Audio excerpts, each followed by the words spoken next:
yang penting sekali, terutama dalam ilmu parenting. Dan ini risalah kepada siapapun orang tua, saya, ibu atau siapapun yang mendengarkan kajian ini. Terkadang ada orang tua diuji dengan anaknya yang durhaka. Yang saya maksudkan adalah orang tuanya sudah berusaha semaksimal mungkin mendidik dia. Tidak ada yang luput dalam pendidikannya, tidak ada yang luput usaha memperbaikinya, tenaganya, dananya, kekuatan hidupnya untuk mendidik anaknya. Tapi Allah takdirkan anaknya pula durhaka.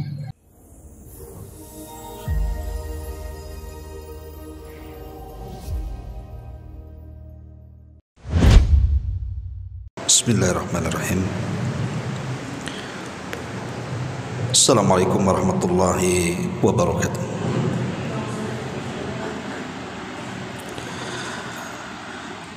Alhamdulillah. Alhamdulillahilladzi bi ni'matihi tatimmus shalihat. Asyhadu an la ilaha illallah wahdahu rabbi la syarika lah. Wa asyhadu anna Muhammadan abduhu wa rasuluhu alladzi la nabiyya ba'da. Qala Allahu azza wa jalla ya ayyuhalladzina amanu taqullaha haqqa tuqatih wa la tamutunna illa wa antum muslimun, amma ba'd. Alhamdulillah, di pagi ini kita bisa kembali duduk untuk bermajlis ilmu.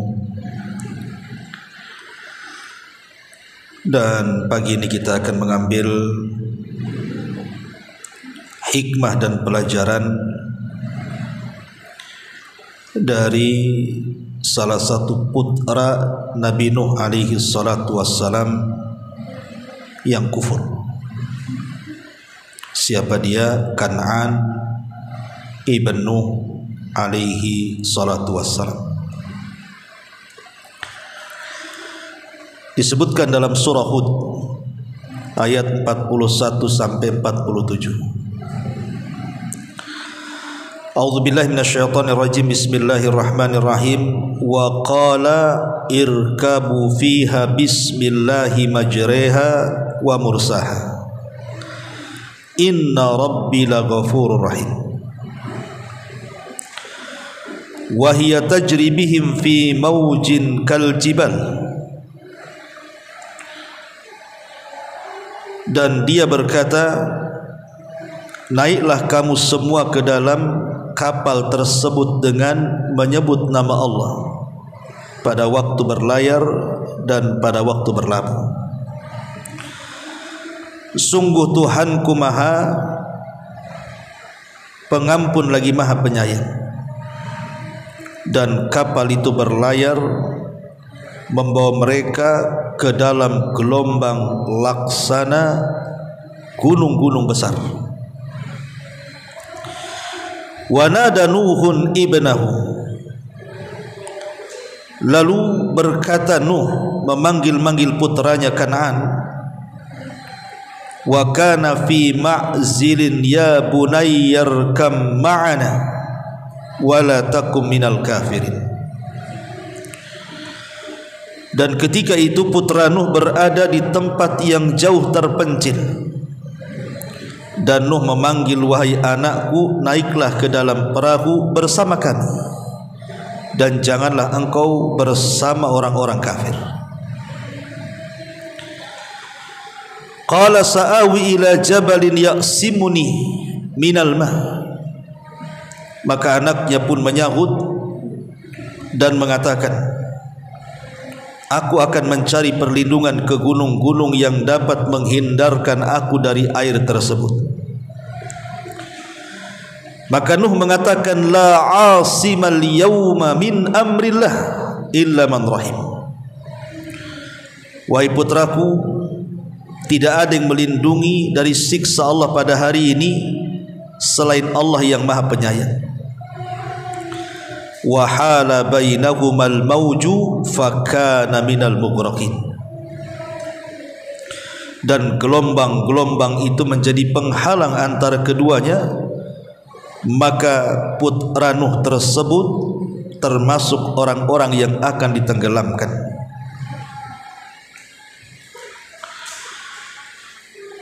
Wa qila ya ardha bla'i ma'aki wa ya sama aqli'i wa ghidhal ma wa qudiyal amru wastawat alal judi wa qila bu'dan liqaumi zalimin.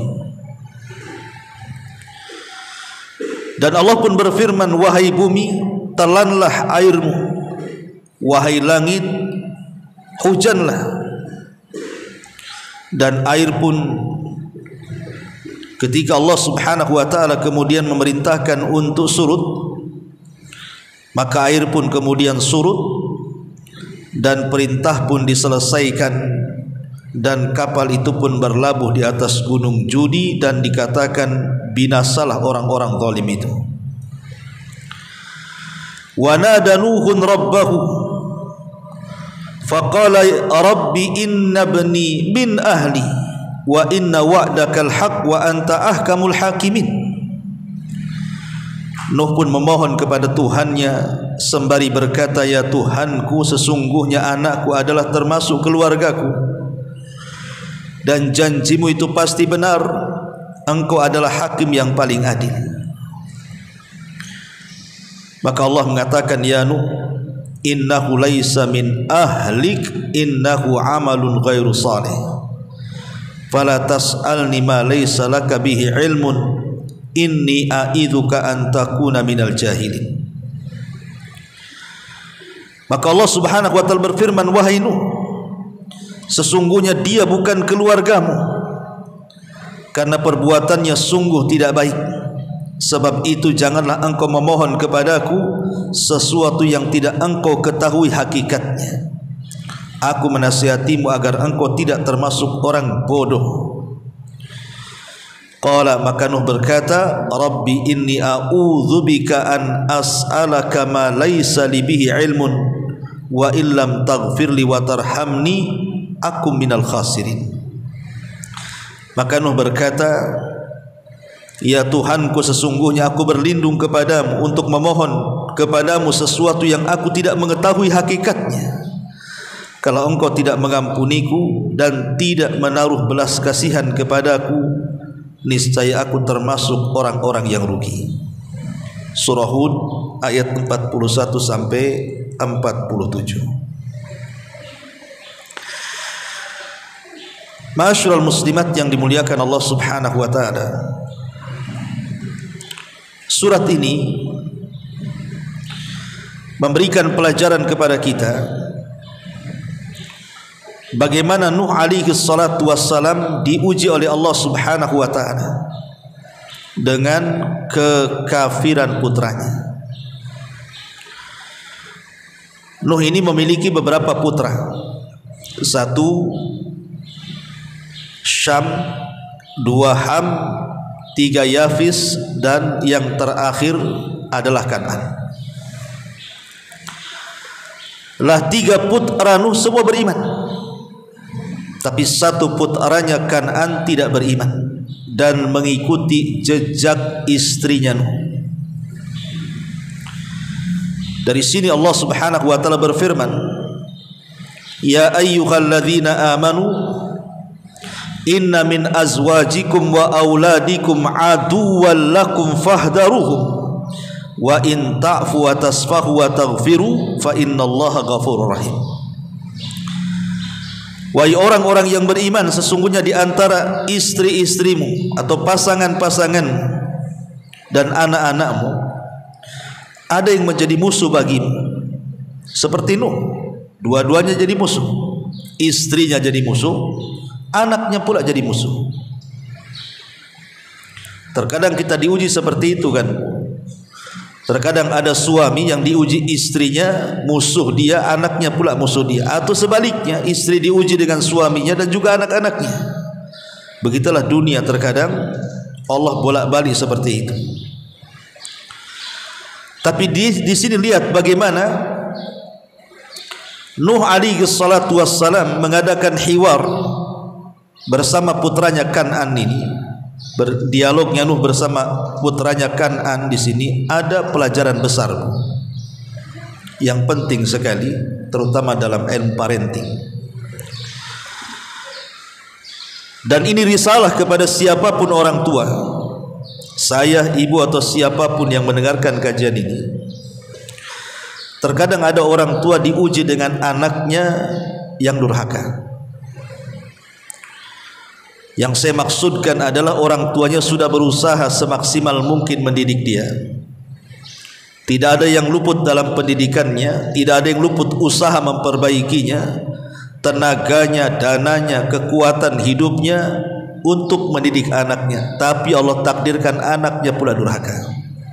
Sudah berupaya keras untuk membimbing keluarganya, baik istrinya ataupun anak-anaknya. Bahkan Nabi Allah Nuh alaihi salatu wassalam itu dikisahkan dalam Al-Quran, berdakwah itu bukan sehari, 2 hari, setahun, 2 tahun, tetapi alfasanatin illa khamsina ama, 950 tahun Nuh berdakwah kepada kaumnya, termasuk juga anaknya dalam kaumnya, termasuk juga istrinya masuk dalam kaumnya. Artinya selama itu Nuh berdakwah 950 tahun, baik kepada kaumnya atau kepada keluarganya. Tapi Nuh diuji oleh Allah Subhanahu wa taala dengan kekufuran orang terdekatnya, istri dan salah satu putranya Kan'an. Artinya ini ujian bagi Nuh alaihi salatu wassalam.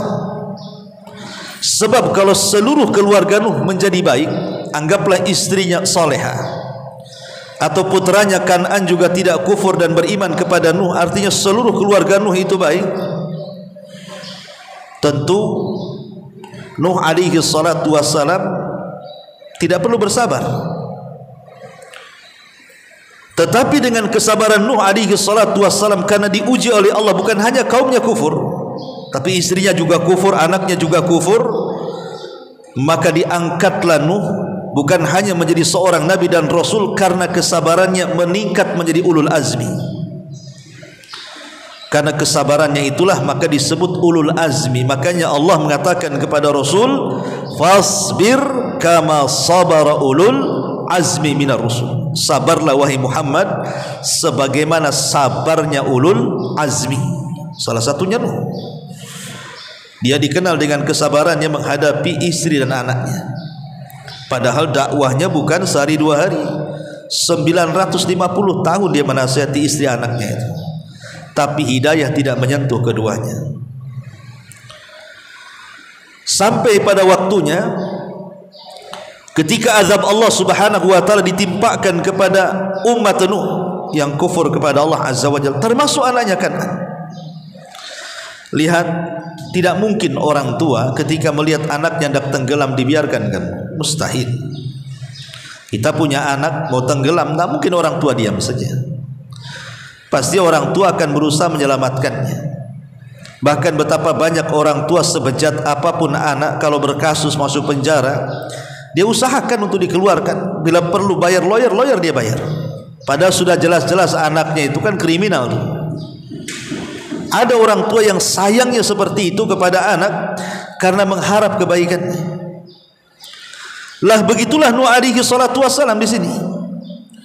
Coba bayangkan, Nuh alaihi salatu wassalam sudah jelas-jelas anaknya kurang ajar, sombong, tidak penerima dakwahnya, bahkan dia kafir lagi, mengikuti agama kaumnya. Tapi ketika datang azab Allah Subhanahu wa taala, Nuh masih menginginkan hidayahnya, karena itu putranya, darah dagingnya. Sampai dia mengatakan, disebutkan dalam Al-Quran, wa nada Nuh ibnahu wa kana fi ma'zilin ya bunayyar kam ma'ana wa la takum minal kafirin. Nuh berkata kepada putranya yang ketika itu putranya terpencil dari kaumnya, karena ketika itu kan orang sibuk menyelamatkan sendiri-sendiri dari banjir bandang seperti tsunami yang luar biasa, karena disatukannya air langit dan juga air bumi. Cemana besarnya air itu. Tapi Nuh tetap mengatakan, ya bunayyar kam ma'ana, wahai anakku naik. naik, dan jangan bergabung dengan orang-orang kafir. Di sini ada pelajaran. Sebenarnya Nabi Nuh alaihi salatu wassalam kan bisa saja memaksa anaknya. Umpamanya anaknya diikat di kapal kan bisa saja supaya dia selamat kan. Tapi itu tidak dilakukan. Nuh hanya menasihati saja dan tidak memaksa di sini. Karena terkadang apabila orang tua itu keras dengan anaknya, maka kekerasan orang tua itu akan melahirkan warisan bagi anaknya. Kenapa anaknya keras? Bapaknya keras kan itu. Kenapa anaknya pemarah? Mungkin bapaknya begitu. Maka Nuh alaihi salatu wassalam mengajarkan, dia tidak memaksa. Nuh bisa saja mengambil anaknya, dimasukkan ke kapal, diikat, dia biar gak lari kan. Tapi tidak dilakukan Nuh. Nuh hanya mengatakan, nah, masuk ke perahu dengan lembutnya Nuh, dan jangan bergabung dengan orang-orang kafir. Ayo masuk ke perahu. Tetapi anaknya tidak mau. Memang degil anaknya, sombong dengan ayahnya, dan dia tetap mengatakan, sa'awi ila jabalin ya'simuni minal ma. Oh tidak mau saya bisa menyelamatkan diri, saya akan cari tempat tinggi, saya akan lari ke gunung-gunung, air itu tidak akan menyentuhku katanya. Tapi ayahnya tetap meyakinkan kepada anaknya, la asimal yawma min amrillah, nah, tidak akan ada yang selamat hari ini, semua akan binasa. Masuk. La asimal yawma min amrillah illa man rahim. Tidak ada yang selamat kecuali orang-orang yang dirahmati Allah saja. Tapi Nuh sudah berusaha keras menyelamatkan anaknya, tetapi apa yang terjadi? Akhirnya kapal pun semakin jauh dari putranya karena dihempas gelombang sana sini. Wahala bainahumal mauju, dan gelombang itu yang memisahkan keduanya. Dan Allah katakan, fakana minal mughraqin. Rupanya Kan'an lebih memilih tenggelam dibandingkan masuk ke perahu ayahnya Nuh alaihi salatu wassalam. Nuh alaihi salatu wassalam sudah tahu kan pembangkangan anaknya ini. Sudah kafir, kurang ajar, membangkang lagi, keras kepala. Tapi Nuh alaihi salatu wassalam, namanya orang tua, tetap sayang dengan anaknya. Dia mengatakan, Rabbi inna ibni min ahli. Ya Rabb, anakku itu keluargaku. Kenapa kau pisahkan aku dengan dia? Maka kemudian Nuh meminta janji Allah, wa inna wa'dakal haq wa anta ahkamul hakimin. Bukankah janjimu benar, dan bukankah engkau adalah seadil-adilnya? Ya Rabb, tidak ada keadilan yang hakiki kecuali datang dari Allah Subhanahu wa taala. Tetapi Allah Subhanahu wa taala sudah tahu, karena dia mentakdirkan putranya. Putranya tidak mungkin beriman, pasti kafir. Makanya Allah Subhanahu wa taala memastikan kepada Nuh untuk menenangkan hatinya dan mengatakan, ya Nuh, innahu laisa min ahlik. Itu bukan keluargamu, dia kafir. Kalau sudah kafir bukan keluargamu lagi, biarkan dia tenggelam. Innahu amalu ghairu salih fala tas'alni ma laisa laka bihi ilmun. Maka Allah Subhanahu wa taala mengatakan, anakmu itu tidak benar, anakmu itu jahat, maka jangan meminta sesuatu yang kamu tidak tahu hakikat anakmu. Dan saya nasihatkan kamu, jangan jadi orang jahil. Pergi kamu, tinggalkan anakmu. Lihat bagaimana di sini Nuh alaihi salatu wassalam diuji oleh Allah Subhanahu wa taala sedemikian rupa supaya kita sebagai umat Rasul yang membaca kisah ini dapat pelajaran besar. Karena Quran itu sering saya katakan bukan kitab sejarah.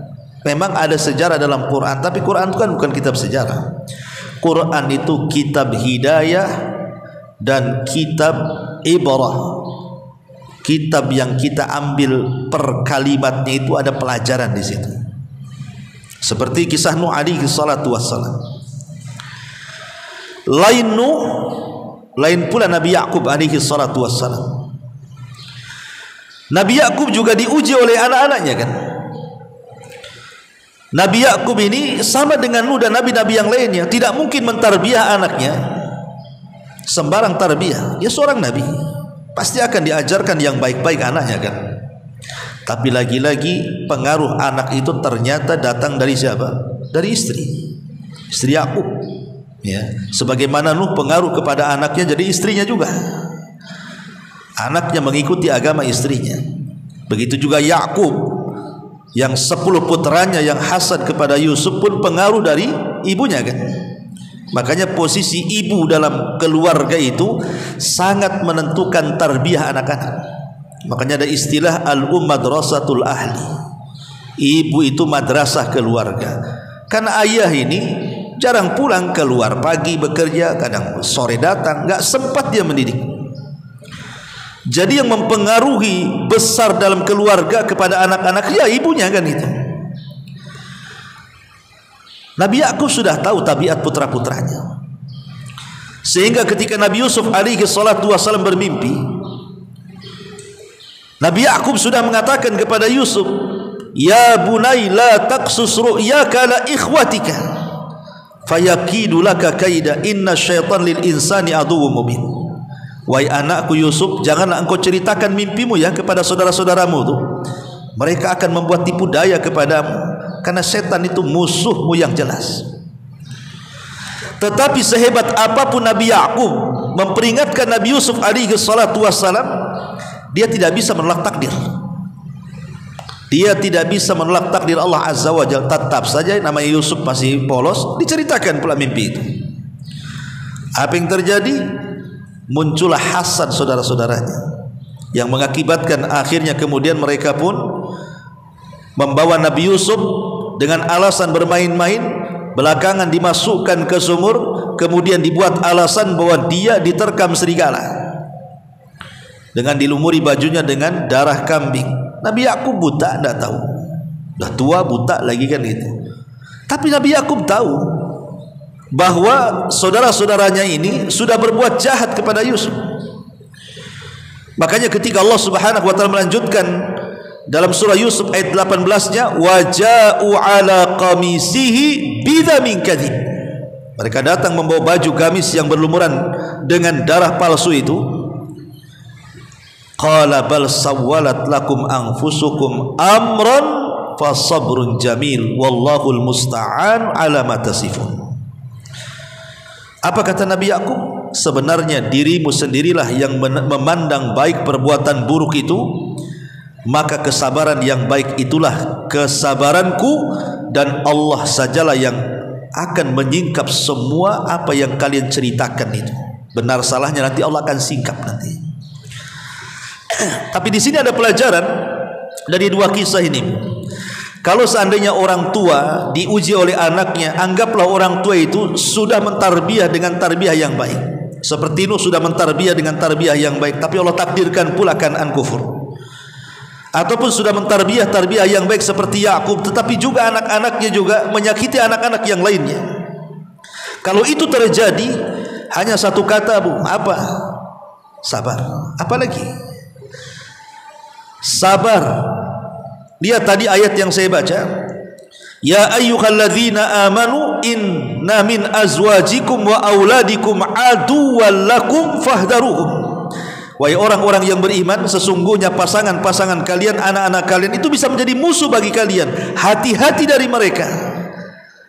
Sekarang kalau kenyataannya anak kita ini musuh kita, durhaka dengan kita, apakah kita sebagai orang tua mencaci maki anak kita? Apakah sebagai orang tua kemudian kita mengusir anak kita? Apa sebagai orang tua kita memukul anak kita dan begitu seterusnya dengan kekerasan? Tidak. Al-Quran mengatakan, wa in ta'fu wa tasfahu wa taghfiru fa innallaha ghafurur rahim. Allah Subhanahu wa taala justru kebalikannya.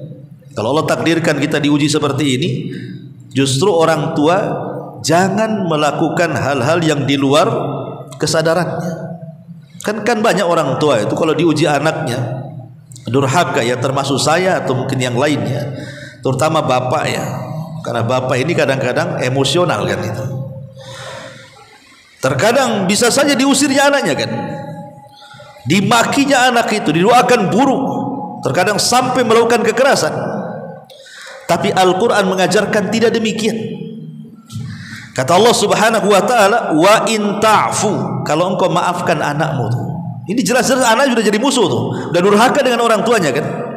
Tapi Allah mengatakan apa? Wa in ta'fu, jika engkau wahai orang tua berlaku memaafkan, wa tasfahu, dan juga berlaku santun, wa taghfiru, dan berusaha memaafkan, maka itu lebih baik lagi karena Allah Maha Pengampun lagi Maha Penyayang. 3 kalimat, ta'fu, tasfahu, taghfiru. Apa maknanya? Ta'fu ini artinya memaafkan, tetapi memaafkan itu belum hilang kedengkian. Kita bisa memaafkan, tetapi marah belum tentu hilang. Saya maafkan, tapi masih dongkol kan? Karena maaf itu kan terlontar dalam lisan. Ada orang yang berbuat salah akhirnya minta maaf, Bu. Ibu bisa aja maafkan. Ya saya maafkan. Udah selesai sampai di sini. Tapi kan masih gerutu tuh ibu. Masih belum hilang ke dalam hati itu. Itu namanya ta'fu. Cukup sampai di sini tidak, dinaikkan lagi. Wa tasfahu. Tasfahu ini lebih daripada sekedar al-afu. Tapi kita memaafkan dengan menjernihkan hati, dihilangkan perasaan dendam, marah dan apapun kepada anak kita. Kalau bisa hilangkan semuanya. Cukup sampai di sini tidak. Wa taghfiru, bayangkan. Jadi wa taghfiru lebih tinggi daripada sekedar afu dan tasfah. Karena taghfiru itu bukan hanya sekedar memberikan maaf, memberikan ampun, tapi lebih daripada itu menutup aib anak kita dan memperbaikinya. Jadi tugas kita, kalau memang Allah takdirkan kita sudah berusaha keras, waktu kecil kita bisalah membimbing anak itu, betul-betul kita bimbing anak itu ke agama gitu. Tapi setelah besar pula qadarullah dia terkena pergaulan bebas umpamanya, membuat jengkel orang tuanya. Terkadang durhakanya anak itu berlebih kepada orang tuanya. Tapi lihat kata Allah, jika engkau memaafkan mereka, walaupun belum hilang marahnya gitu ya. Kemudian watasfahu, dan berlaku santun, memaafkan dengan menghilangkan semua kedengkian. Wataghfiru, dan memaafkan dengan berusaha untuk memperbaikinya dan menutup aibnya, itu lebih baik. Karena semua sudah berjalan di atas takdir masalahnya. Apalagi yang mau dikata, sabarlah.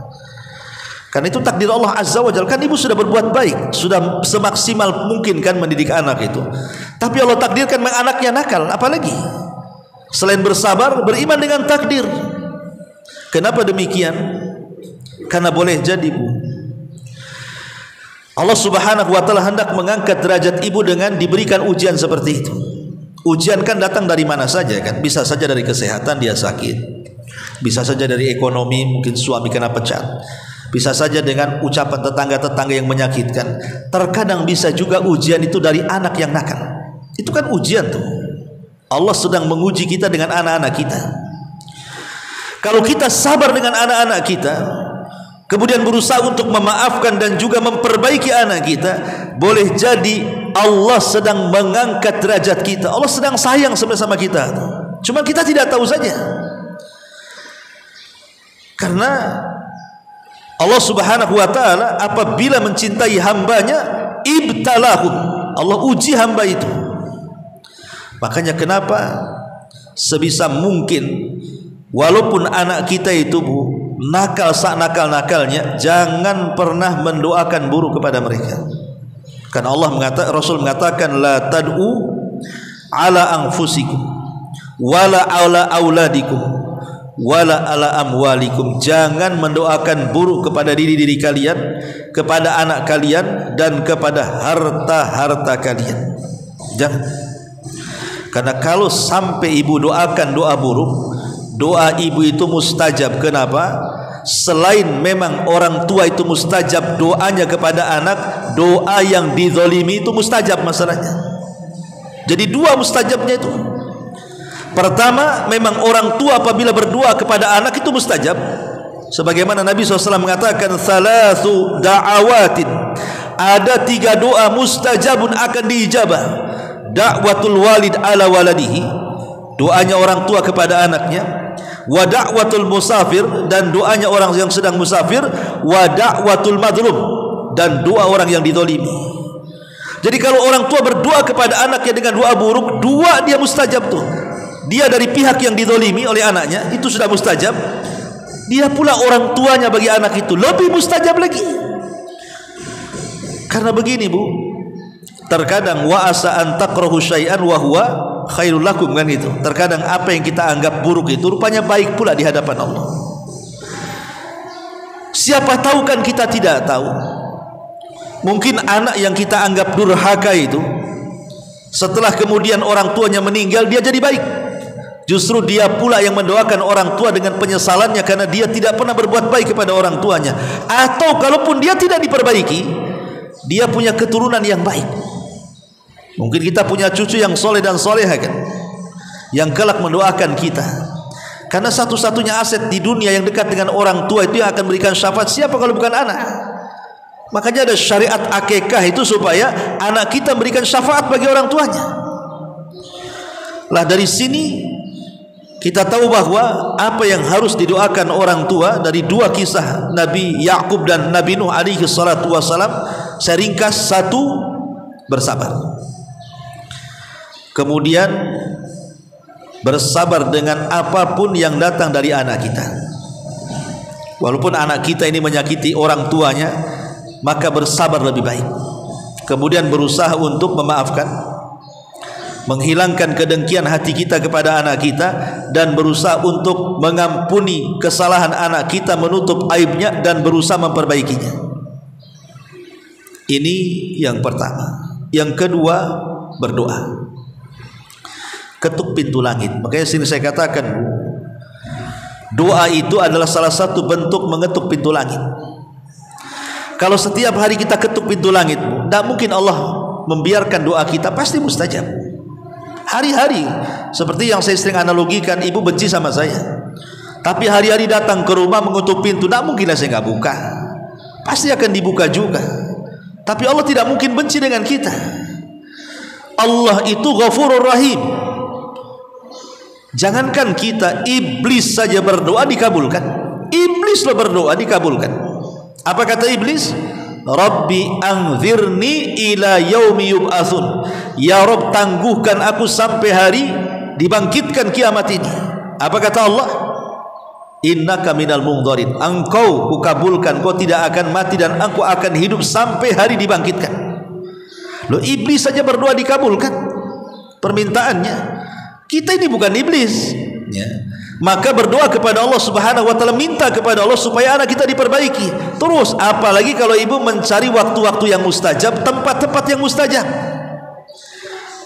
Bangun di sepertiga malam, berdoa saat hujan, berdoa di antara azan dan qomat, berdoa setelah asar hari Jumat umpamanya, kan itu kan waktu-waktu mustajab tuh. Apalagi kalau doa-doa di waktu mustajab, mustahil Allah tidak kabulkan. Kalaupun seandainya Allah takdirkanlah seandainya. Anggap saja kita sudah berdoa, tapi juga anak itu juga tak berubah-berubah. Itu sudah kita kembalikan ke yang ketiga, berjalanlah dengan takdir Allah. Yang jelas ibu sudah melakukan hal yang terbaik, mengarahkan anak itu ke yang baik.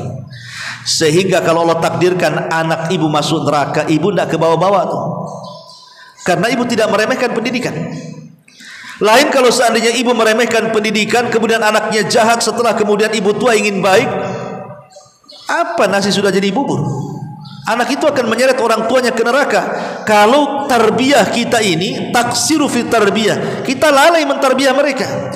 Tapi kalau sudah memang tarbiyah kita sudah maksimal, tenaga, biaya, pikiran betul-betul kita berikan kepada anak kita, tapi Allah takdirkan anak kita seperti itu sudah takdir namanya. Sudah takdir, mau diapakan lagi? Ya, sudah serahkan kepada Allah Subhanahu wa taala. Minimalnya kalau anak kita masuk neraka, kita orang tua tidak masuk di situ. Dan Allah akan ganti dengan anak-anak yang baik kelak di surga. Kalau takdirkan, kita sudah berusaha anak kita naudzubillah sampai kemudian keluar daripada Islam umpamanya, sampai murtad, naudzubillah. Dia masuk neraka dan tidak akan kembali ke surga. Karena orang kafir mustahil masuk surga. Maka Allah akan gantikan dengan anak-anak terbaik bagi kita di surga.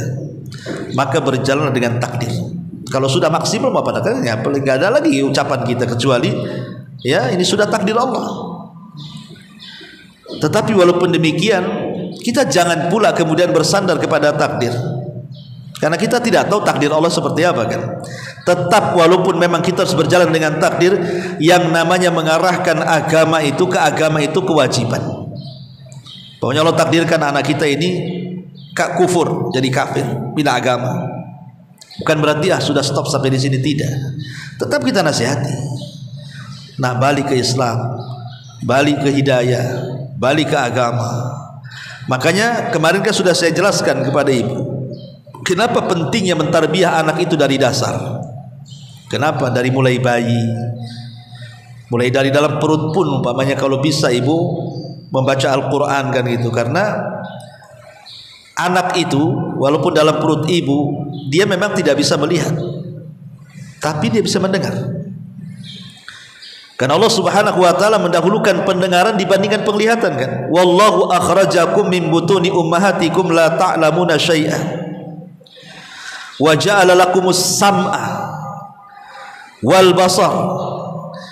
Allah yang mengeluarkan kalian dari perut-perut ibu kalian, kemudian Allah jadikan pendengaran baru penglihatan. Allah dahulukan pendengaran baru penglihatan. Maknanya apa? Karena bayi dalam perut kita itu sudah bisa mendengar. Jadi kalau ibu ini membaca Quran, dia dengar itu sebenarnya.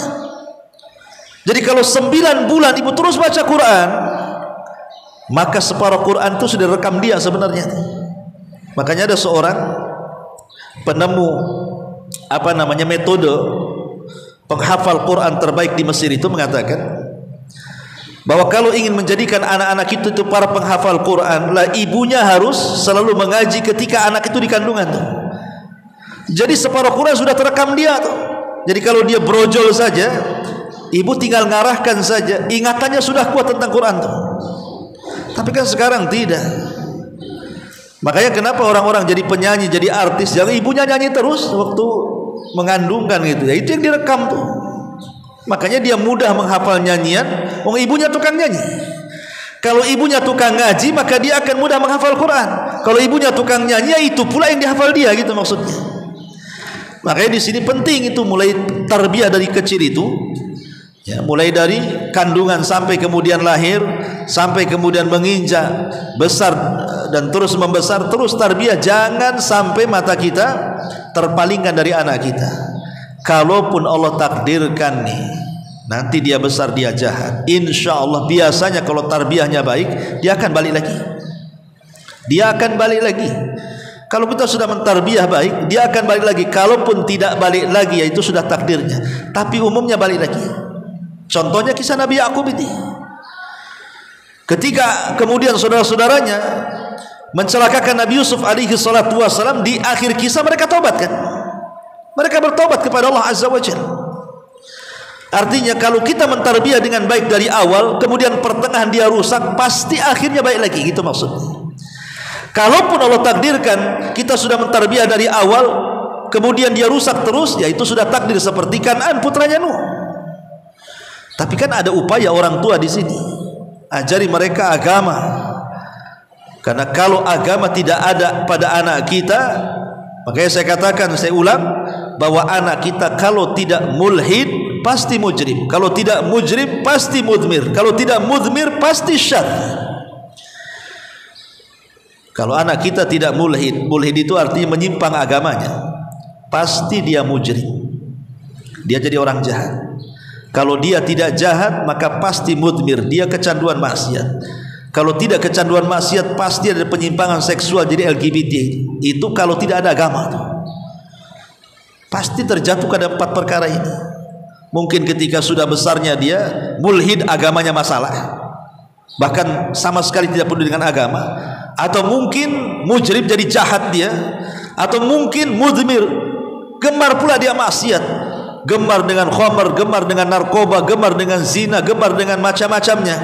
Atau mungkin penyimpangan seksual tadi, akhirnya berubah jadi LGBT kan. Kita tidak tahu, itu karena tidak ada agama. Tapi kalau sudah ditarbiyah dari kecil bu, nggak mungkin anak itu terjerumus kepada 4 perkara. Kalaupun terjerumus pasti balik lagi nantinya, ya. Ma'asyiral muslimat yang dimuliakan Allah Azza wa Jalla, makanya yang selanjutnya adalah al-istimrar fi munasahati abna'i, terus menerus tidak terputus menasihati anaknya. Seperti Nuh ini kan tidak terputus, terus sampai tenggelam anaknya, tidak terputus. Yang namanya hati itu, Bu, namanya hati itu kan ada iqbal, ada idbar kan. Hati manusia itu terkadang menerima, terkadang menolak. Ada waktunya hati itu lapang, ibu mau nasihati, mau keras, mau lembut, terima. Tapi ada hati itu ketika sempit, mau lembut-lembutnya pun ditolak dia. Maka carilah waktu-waktu di mana anak-anak kita itu ketika hatinya lapang, ambil. Terkadang nasihat itu bukan kepada objek dan pokok masalah. Ingat ya, nasihat itu terkadang bukan hanya ditujukan kepada objek dan pokok masalah. Umpamanya anak kita mencuri, jangan kau mencuri, umpamanya. Bukan itu saja. Terkadang tidak perlu disentuh objeknya, tetapi cari yang lain yang bisa menghilangkan supaya dia tidak mencuri. Dia mencuri, jangan nasihati, nah jangan mencuri, tapi nasihati sholat, nah cari perkara lain. Boleh jadi dengan sholat dia akhirnya takut kepada Allah, tak jadi mencuri gitu kan. Jadi nasihat itu kan tidak mesti objeknya. Itu maksudnya, paham Bu ya? Nasihat itu tidak mesti langsung ke objeknya kita nasihati anak itu, tapi terkadang nasihati itu alihkan ke perkara yang lain, yang perkara lain itu juga masih ada kaitan dengan itu. Contohnya, ayo nak, kayaknya bulan ini kita ada rezeki, ayo kita umroh, umpamanya. Diajak umroh umpamanya kan. Ya siapa tahu di sana dapat hidayah, pulang akhirnya nggak nyuri lagi, pulang akhirnya nggak nakal lagi, kan bisa saja seperti itu. Ya, bukan disuruh sholat, disuruh ngaji. Sebab terkadang kalau kita nasihati objek maksiatnya, terkadang anak itu tak terima tuh. Nah, terkadang juga ya metode-metode seperti ini juga perlu dalam nasihat itu. Tidak mesti ke objeknya, tapi cari perkara lain yang ada kaitan dengan objek tadi. Ma'asyiral muslimat yang dimuliakan Allah Azza wa Jalla, dan yang terpenting juga berbuat adil. Terkadang kenapa kemudian anak ini nakal? Karena orang tua tidak adil dengan anak-anaknya tuh. Di zaman Nabi Sallallahu Alaihi Wasallam ada seorang sahabat namanya Bashir. Bashir punya anak namanya Nu'man. Makanya Nu'man bin Bashir, sahabat Ansor yang pertama kali lahir pasca hijrah. Kalau sahabat Muhajirin yang pertama lahir pasca hijrah Abdullah ibn Zubair. Kalau dari kalangan Ansor, Nu'man ibn Bashir yang meriwayatkan al-halalu bayyinun wal haramu bayyinun, itu yang halal jelas, yang haram jelas, itulah Nu'man bin Bashir. Lah Nu'man ini punya ayah namanya Bashir. Lah karena Bashir ini kan banyak anaknya, salah satunya Nu'man. Lah Nu'man itu anak yang paling soleh dari semua anaknya. Jadi orang tuanya itu lebih sayang kepada Nu'man dibandingkan orang tua anak-anak yang lain. Itu kan tidak adil namanya. Saking sayangnya Bashir ini sampai dia hendak menghadiahkan sesuatu kepada Nu'man, dan ingin disaksikan oleh Nabi ketika menyerahkan hadiah itu kepada Nu'man. Datang Bashir kepada Nabi dan mengatakan, ya Rasulullah, ini anak saya Nu'man, dan ini anak yang paling saya cintai. Saya ingin memberikan hadiah kepada anak saya, tolong saksikan. Apa kata Rasulullah? Apakah anakmu cuma Nu'man saja? Oh tidak, anak saya banyak. Maka Nabi SAW mengatakan, tidak, la ashhadu ala jaurin, saya tidak mungkin menyaksikan kepada jaur, kezaliman. Zalim kamu itu. Maka Rasul mengatakan dalam sebuah hadis, i'dilu baina auladikum, adilah kalian ketika menghadapi anak-anak kalian. Karena salah satu kenapa dampak anak itu jadi nakal kan, itu kadang-kadang kesalahan orang tuanya, bukan kesalahan anaknya. Ya tadi caranya karena tidak adil kan itu. Kalau kita adil dengan anak-anak kita, tidak mungkin anak-anak kita juga nakal kan itu. Yang lebih parah lagi, bukan hanya tidak adil, memang dari awal orang tuanya yang mengajarkan anaknya itu hukul walidain, tidak mentarbiyah anaknya, anaknya dibiarkan saja. Sampai di zaman Umar itu ada seorang bapak mengeluh karena kenakalan anaknya.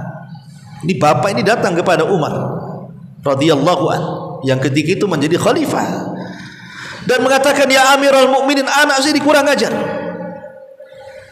Kan banyak tuh, saya pernah di anak ya mungkin dia sudah baru hijrah, dia mengatakan, Ustaz, bapak saya dajjal, kata. Kok bisa kamu mengatakan dajjal bapak? Ya udah nggak sholat, maksiat lagi, keras sama ibu saya, dajjal betul.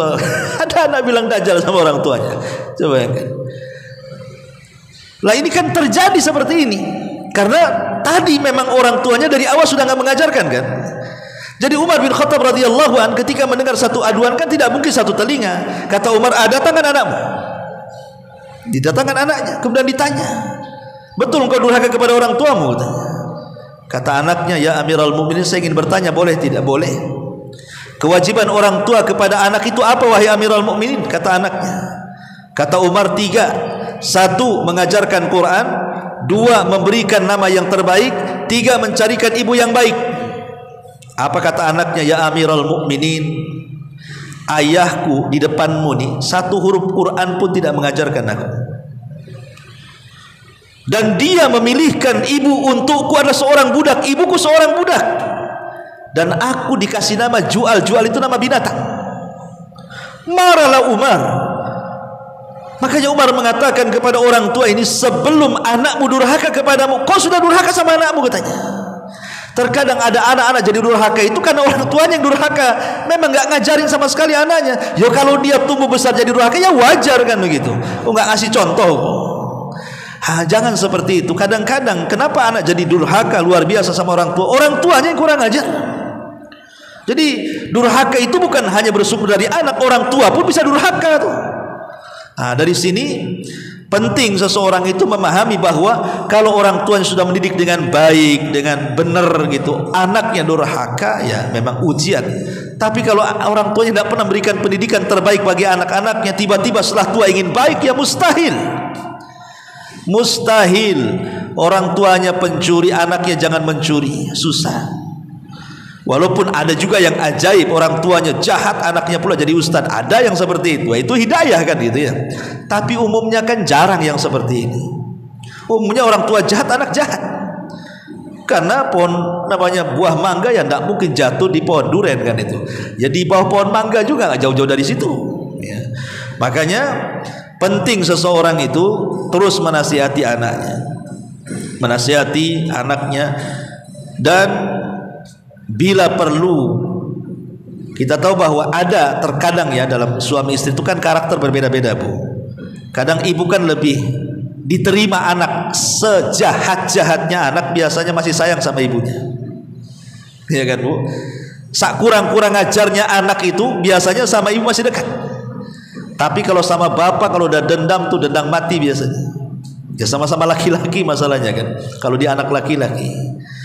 Makanya kalaupun nasihat itu kalau tidak bisa dengan bapaknya, ya ibu yang paling dekat lah wasilahnya. Ibu jangan bilang kamu juga ikut nasihati. Terkadang bapak ini dia nasihat itu ya kalau dia berakal dia. Tapi kadang-kadang kan bapak ini bukan memperbaiki, Bu. Justru makin mengeraskan anak kan gitu ya. Maka ibu yang ngalah, sudah Pak biar saya nasihati. Biar saya nasihati, karena biasanya kedekatan ibu dengan anak lebih dekat dibandingkan seorang ayah. Kadang-kadang pandailah buat metode seperti ini. Karena berapa banyak bapak yang nasihati, bukannya anak itu beres, Bu. Bapak ada main usir-usir aja. Kok macam-macam keluar kok dari sini kan itu ya. Tapi kan kalau seorang ibu kan tak tega seperti itu. Maka kalau tidak bisa dari jalur bapak, maka dari jalur ibu, dan itu yang lebih pas biasanya. Karena hati seorang ibu kan lebih ke perasaan, menasihati itu ada perasaannya. Kalau laki-laki mana ada kayak gitu. Ya, mereka pakai akal, kurang ajar, udah pergi kau dari sini, selesai itu. Karena laki-laki simpel maunya, cepat selesai. Gitu. Kalau perempuan kan tidak ya. Makanya itu juga salah satu metode juga ya. Ma'asyiral muslimat yang dimuliakan Allah Azza wa Jalla. Tetapi dari itu semuanya, kalau seandainya Allah Subhanahu wa taala takdirkan ibu sudah berusaha membimbing anak dengan sedemikian luar biasanya, tapi Allah takdirkan juga anak itu durhaka kepada orang tua, maka bersabar itulah kunci yang memang dianjurkan Allah Azza wa Jalla. Siapa tahu Allah sedang mengangkat derajat ibu dengan diuji seperti itu.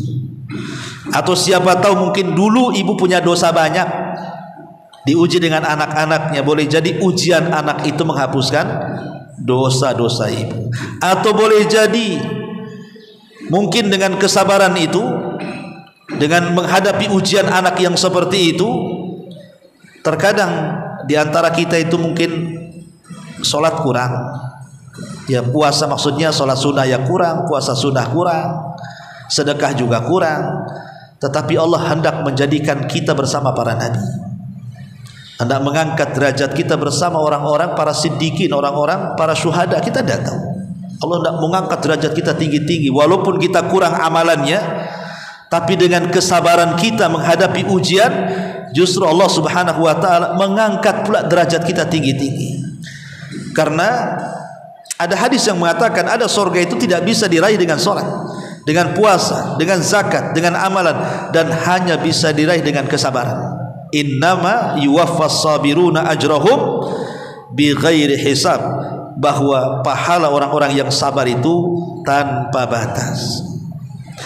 Ma'asyiral muslimat yang dimuliakan Allah azza wa jalla, sebagai tambahan untuk materi kita mengenal sebab-sebab kenapa anak itu jadi durhaka, dan ini harus dihindari sebab-sebab ini. Pertama, al-jahlu, kejahilan, karena orang tuanya jahil, tidak paham, terutama jahil dalam masalah agama. Makanya berusaha, yang mungkin sudah bahasa Jawa sudah kasep lah, udah tua baru ngaji, tidak apa-apa, jangan malu-malu hadir di majelis taklim, ya. Karena kejahilan ini membawa kerusakan. Yang kedua, su'u tarbiyah, karena buruknya tarbiyah orang tua kepada anak, hanya memberikan kasih sayang tapi tidak pernah memberikan pendidikan dan akhlak. Sayang betul orang tua sama anak itu, apapun yang diinginkan orang tua dikasih dia. Anaknya minta handphone 10 pun dibelikan dia, anaknya minta kendaraan diberi, semua apapun karena atas nama sayang tadi. Tapi tidak ada tarbiyah. Dia tidak tahu kalau handphone merusak dia, kendaraan merusak dia, pergaulan merusak dia. Ini juga su tarbiyah. Yang ketiga, uququl walidaini liwalidain. Boleh jadi orang tuanya durhaka kepada orang tuanya. Boleh jadi kita orang tua durhaka sama orang tua kita, akhirnya Allah karmakan kita dengan durhakanya anak kita dengan kita. Itu bisa terjadi, ya. Durhakanya kita kepada orang tua menjadikan anak kita pula durhaka kepada kita, supaya Allah rasakan al-jaza min jinsil amal. Sebagaimana kita jahat sama orang tua kita, bagaimana perasaan orang tua, seperti itulah perasaan kita ketika dijahati anak kita. Ini kan khawatir. Ini yang ketiga. Yang keempat, at-tafriqatu bainal aulad. Orang tua membiarkan saja kalau anak-anak bertengkar. Dari kecil anak-anak bertengkar, dibiarkan saja, jangan dibiasakan. Dari kecil kalau anak bertengkar, lerai sama orang tuanya, damaikan supaya sampai besar itu dia bersahabat, ya. Kemudian juga yang kelima, qillatul i'anati 'alal bir. Orang tua tidak punya perhatian untuk mengajarkan anak itu birrul walidain. Jarang menegur, ditegur kalau anak salah, nak, enggak boleh, nak, enggak boleh ngomong sama orang tua seperti itu, enggak boleh kau melakukan seperti itu. Terus dari kecil diomongin seperti itu, maksudnya supaya terekam sampai dia dewasa. Kemudian qillatul ihsas bimasaibil walidain, atau sebaliknya tadi, orang tua kita ini mungkin sakit, kita tidak ada perasaan dengan orang tua kita, ya, kurang perasaan kita dengan orang tua. Mungkin orang tua kita lagi susah di kampung, kita tidak tahu. Kita sih tidak durhaka sama orang tua, tidak, ya mungkin tidak menyakiti orang tua dengan lisan, dengan apa, tapi kita kurang perasaan aja sama orang tua. Nah, boleh jadi mungkin itu sebagai timbal balik anak kita pula nggak naruh perasaan pula sama kita, ya. Kemudian juga yang nomor 7, rifaqus su. Kita tidak pernah mengecek anak kita ini berkawan dengan siapa, berkawan dengan iblis kah, dengan malaikat kah, kita tidak tahu, ya. Jadi harus tahu tuh, ini anak saya ini berkawan nih di alam gaib ini, jangan-jangan sama iblis pula kan itu. Nah, orang pakai handphone semua, itu bahayanya handphone. Kita senang anak kita sudah tidak berkawan dengan anak tetangga yang nakal, ketemu pula anak nakal di Facebook. Karena masalah jadinya kan, sama-sama nakal, lebih nakal lagi di dunia medsos, merusak lagi akal kita, mana anak kita dirusak akalnya. Maka penting berusaha untuk mencarikan teman yang baik dan menasihati untuk mencari teman yang baik. Kemudian yang ber-8, suul akhlak, buruknya akhlak orang tua kepada anak. Tidak ada lembut-lembutnya orang tua kepada anak, mencontohkan yang tidak baik. Ya wajar kalau ditiru kan. Ya itulah kenapa kemudian 8 perkara ini penyebab besar, ataupun mungkin lebih daripada itu, terjadi ikhtilaf. Mungkin suami istri bertengkar di hadapan anaknya pula. Nah, itu juga penyebabnya. Atau juga penyebabnya adalah perceraian, dan ini yang paling berdampak kepada anak itu. Perceraian sangat berdampak, karena inilah yang dikehendaki iblis. Orang bercerai, anaknya nakal. Seolah-olah kalau seandainya suami istri bercerai, istrinya nikah lagi, suaminya nikah lagi, artinya suami dari istri tidak sayang dengan anaknya, istri daripada suami tidak sayang pula dengan anaknya. Iblis datang, sudah nak, kau sudah tidak dianggap bapamu ibumu, jadi anak angkat saya aja, katanya. Jadilah anak iblis dirinya kan. Mungkin seperti itu. Makanya kemudian perceraian ini juga sebab terbesar. Kadang-kadang anak itu durhaka dengan kedua orang tua. Wallahu a'lam bishawab. Ini diantara faedah dari kisah Nabi Allah Nuh dengan putranya Kan'an dan Ya'qub dengan putra-putranya. Wallahu a'lam. Taib, sampai di sini. Silakan kalau ada yang mau bertanya. Intinya bahwa tolong berakhlak kepada Allah. Membahas tafsir dari surah Al-Imran. Lahirlah Imam Muslim, Abi Dawud, Tirmidzi, Ibnu Hibban. Jadi ketika Yunus alaihi salatu wassalam terkena undian itu,